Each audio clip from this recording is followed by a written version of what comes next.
Assalamualaikum warahmatullahi wabarakatuh. Salam sejahtera untuk kita semuanya. Perkenalkan, saya Aufa. Saya merupakan peserta Latsar dari UIN Sumatera Utara, golongan 3, angkatan 2, kelompok 2, tahun 2021. Yang pertama itu tentang perubahan lingkungan strategis. Perubahan adalah sesuatu yang tidak bisa dihindari dan menjadi bagian dari perjalanan peradaban manusia. Perubahan yang diharapkan terjadi bukannya sesuatu yang berbeda. Namun, lebih daripada itu, perubahan yang diharapkan terjadi adalah lebih mengarahkan untuk memuliakan manusia atau humanity, yaitu memberikan manfaat bagi umat manusia. Nah, jadi di sini bisa kita lihat bahwa perubahan itu khususnya untuk PNS bisa menjadi yang lebih bermanfaat untuk orang lain. Kemudian perubahan lingkungan strategi, menurut Yuri Bronfenbrenner tahun 2017, ada 4 level lingkungan strategis yang dapat mempengaruhi kesiapan PNS dalam melakukan pekerjaannya sesuai dengan bidang tugas masing-masing, yaitu yang pertama individu, yang kedua family, yang ketiga masyarakat pada level lokal dan regional, kemudian nasional, dan yang terakhir yaitu dunia ataupun global.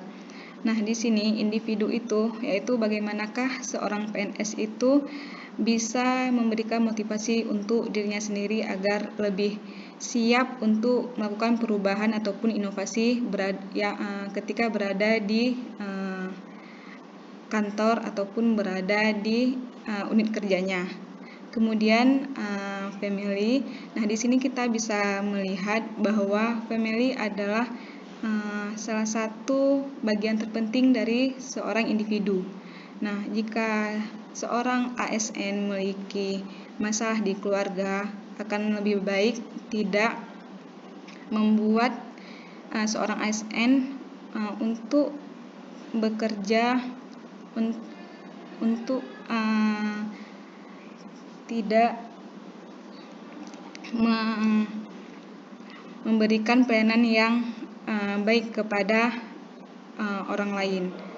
Nah, kemudian selanjutnya model insani dalam menghadapi perubahan lingkungan strategis itu ada 7. Yang pertama itu modal intelektual, yang kedua modal emosional, yang ketiga modal sosial, yang keempat modal ketabahan, yang kelima modal etika ataupun moral, yang keenam modal kesehatan, kekuatan fisik atau jasmani.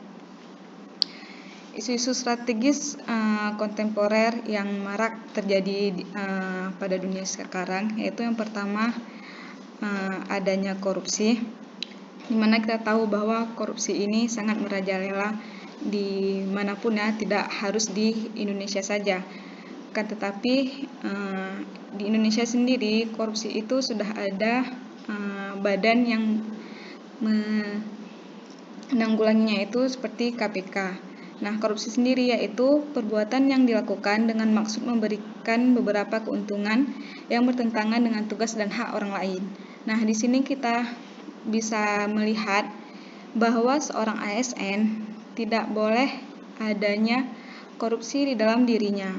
Nah, karena korupsi ini dapat membuat rugi pihak lain maupun diri sendiri. Kemudian yang kedua itu narkoba. Nah, narkoba atau nabza, kedua istilah ini tersebut sama-sama digunakan dalam dunia obat-obatan atau untuk menyebutkan suatu hal yang bersifat adiktif, yaitu dapat mengakibatkan ketergantungan ataupun addiction apabila disalahgunakan atau penggunaannya tidak sesuai dosis yang dianjurkan oleh dokter. Nah, narkoba ini sudah diatur undang-undangnya pada nomor 8 tahun 1976 tentang narkotika. Nah, seorang ASN di sini juga ditegaskan oleh undang-undang bahwa tidak boleh menggunakan barang-barang terlarang ataupun obat-obat terlarang. Nah, seperti narkoba dan nabza ini. Kemudian yang ketiga itu terorisme. Terorisme yaitu perbuatan yang menggunakan kekerasan atau ancaman. Kekerasan yang menimbulkan suasana teror atau rasa takut secara meluas yang dapat menimbulkan korban yang bersifat massal dan menimbulkan kerusakan atau kehancuran terhadap objek vital yang strategis, lingkungan hidup, fasilitas publik, atau fasilitas internasional dengan motif ideologi, politik, atau gangguan keamanan. Nah, teroris ini juga tidak boleh ada dalam diri seorang ASN. Nah, contoh terorisme yang ada di Indonesia itu salah satunya yaitu bom bunuh diri yang berada di Makassar dan Jakarta. Kemudian yang keempat, radikal dan radikalisme.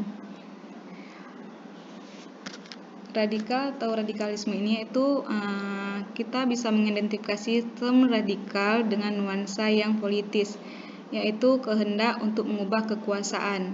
Nah, di sini lebih condong kepada penguasa-penguasa yang memiliki jabatan. Nah, jadi ketika memiliki jabatan, seseorang ASN ataupun tidak memiliki jabatan tidak boleh memiliki adanya radikalisme pada diri seorang ASN. Kemudian yang kelima, money laundering, yaitu laporan PBB tahun 1993 mengungkapkan bahwa ciri khas mendasar pencucian harta kekayaan hasil kejahatan yang juga meliputi operasi kejahatan terorganisir dan transnasional adalah bersifat global, fleksibel, dan sistem operasinya berubah-ubah. Pemanfaatan fasilitas yang teknologi canggih serta bantuan tenaga profesional. Kelihayan para operator dan sumber dana yang besar untuk memindahkan dana-dana haram itu dari satu negara ke negara lain yang dilakukan oleh para pelaku tertentu dan posisi yang istimewa. Nah, money laundering ini juga sudah tercantum pada Undang-Undang Nomor 8 Tahun 2010. Nah, di mana seorang ASN di sini tidak boleh adanya money laundering, yaitu pencucian uang baik yang berada di bawah maupun yang sudah menduduki jabatan. Kemudian ada proxy war, yaitu perang terselubung di mana salah satu pihak menggunakan orang lain atau pihak ketiga untuk melawan musuh. Dengan kata lain, proxy war artinya perang tidak tampak menggunakan cara-cara halus untuk menghancurkan dan mengalahkan lawan menggunakan pihak ketiga. Nah, ini seperti mengadu domba ya. Nah, jadi seorang ASN tidak boleh ada proxy war di dalam dirinya. Nah, jadi seorang ASN itu harus bersih, harus amanah, dan juga harus mematuhi undang-undang yang berlaku di Indonesia.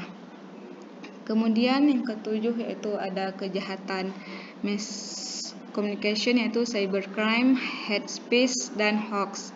Nah, di mana kejahatan mass communication ini itu marak terjadi di kalangan kita karena dengan berubahnya dunia, maka kejahatan tidak hanya dengan cara langsung seperti penembakan, akan tapi kejahatan di mass communication ini yaitu bagaimana cara kita memberikan pendapat ataupun bagaimana seorang ASN bisa memberikan